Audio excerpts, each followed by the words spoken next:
বানাবো, খেজুর পাতার ছাউনি দিব, বাঁশের খুঁটির বেড়া দিয়ে মহাকালের ঘুম ঘুমাবো।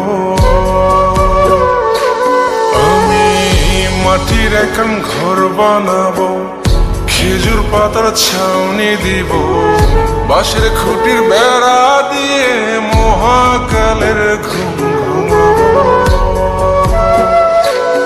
আরে সাদা কাপড় পয়রায় আমি গান গাইব আকাশ চুমি, ওপরেতে ঢুল পিটিয়ে আমার বিয়ের দাওয়াত দি।